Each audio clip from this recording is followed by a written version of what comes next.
Saludos, cuarto año. Bueno, como les había adelantado, íbamos a estar dando un pasito para atrás e íbamos a volver para trabajar sobre la aparición, ¿sí? Sobre el nacimiento de las primeras ciudades y el surgimiento del Estado en la forma de ciudades-estados. Pero primero vamos a hablar del nacimiento de las ciudades. Y para esto vamos a ir a las páginas 150 y 151 de nuestro libro de texto.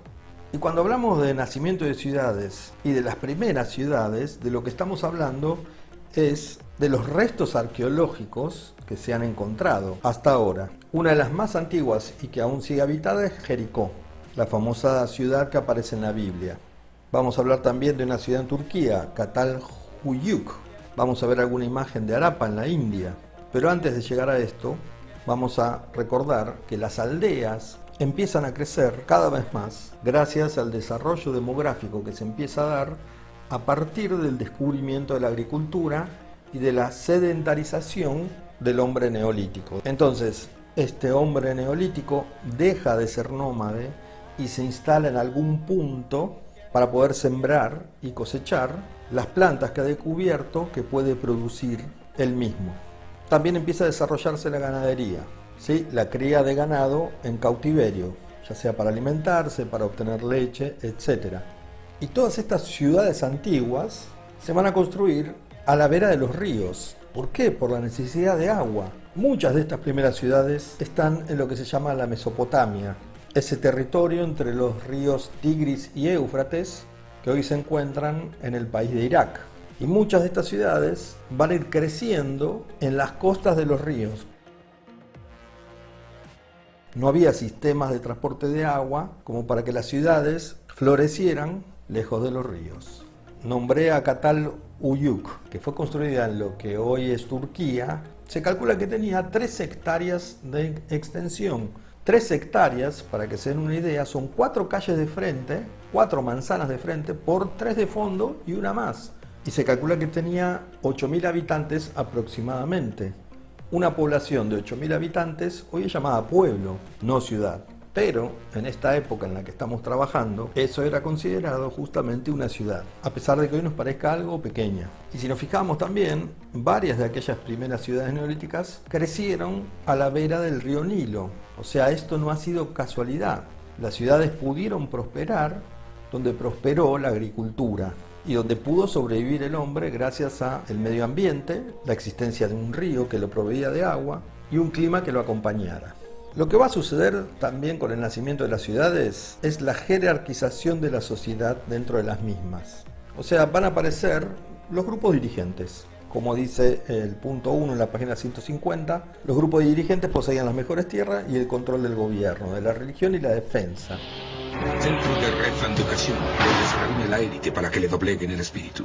Y los conocimientos los manejaban los sacerdotes. Mientras veníamos de una época de jefaturas en las aldeas, que podían ser por consenso, ahora empiezan a aparecer estamentos dirigentes dentro de estas sociedades citadinas. Estos son algunos puntos a considerar para pensar si nos encontramos ante una ciudad. ¿Sí? Un crecimiento poblacional significativo, la aparición de clases dominantes que controlan el aparato político, o sea, una burocracia que es la que empieza a recaudar impuestos, la que convence al resto del pueblo que ellos son los que deben dirigir. ¡Ah, mi hermosa familia! No cambió nada.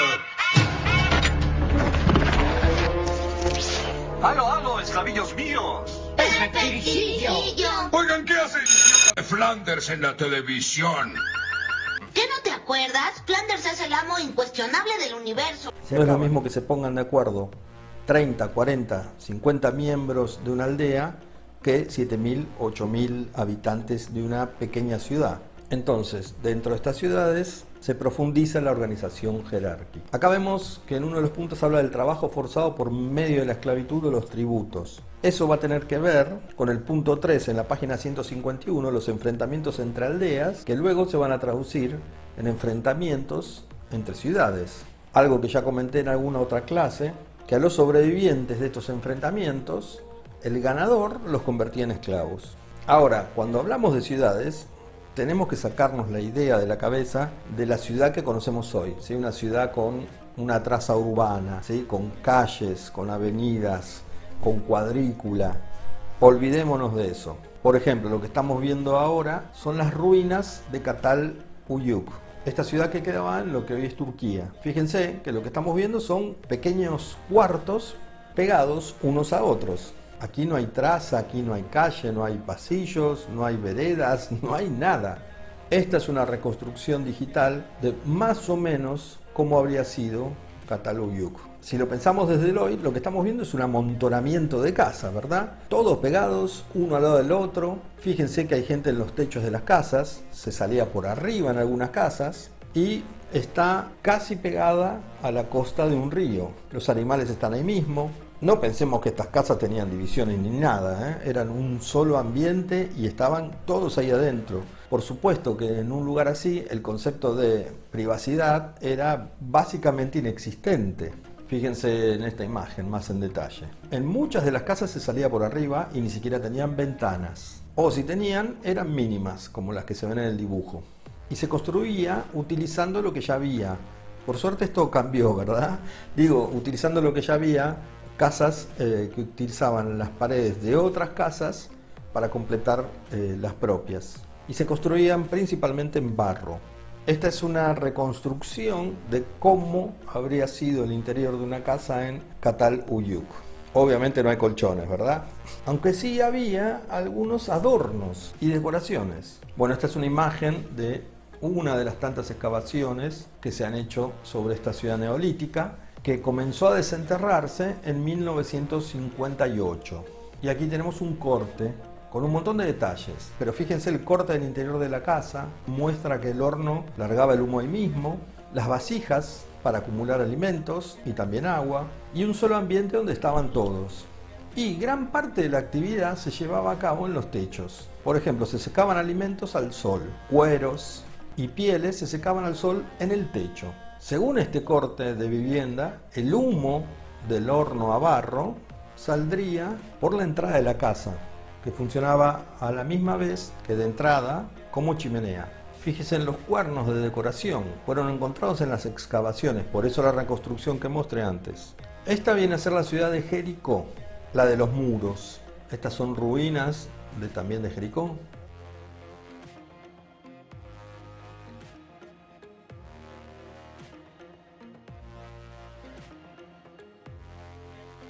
Y viniéndonos más acá en el tiempo, alrededor de 4000 años antes de Cristo, y también en la costa de un río, el río Indio, en la India, tenemos imágenes 3D de una reconstrucción de la ciudad de Harappa, cuya distribución vista desde el aire es esta que estamos viendo aquí.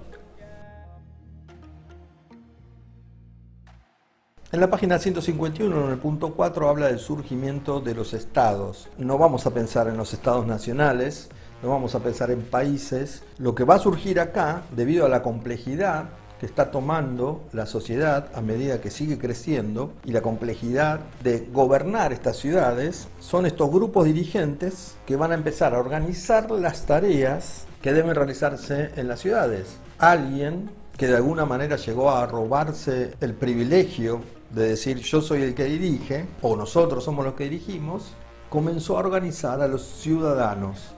¿Por qué? Porque si tenemos 8000 personas que todos van a hacer lo mismo, algo va a fallar. Si nadie quiere ir a trabajar al campo, ¿sí? Si nadie quiere producir alimentos, se mueren todos de hambre. Aparecen estos grupos dirigentes que empiezan a organizar y a supervisar la distribución de tareas entre los ciudadanos.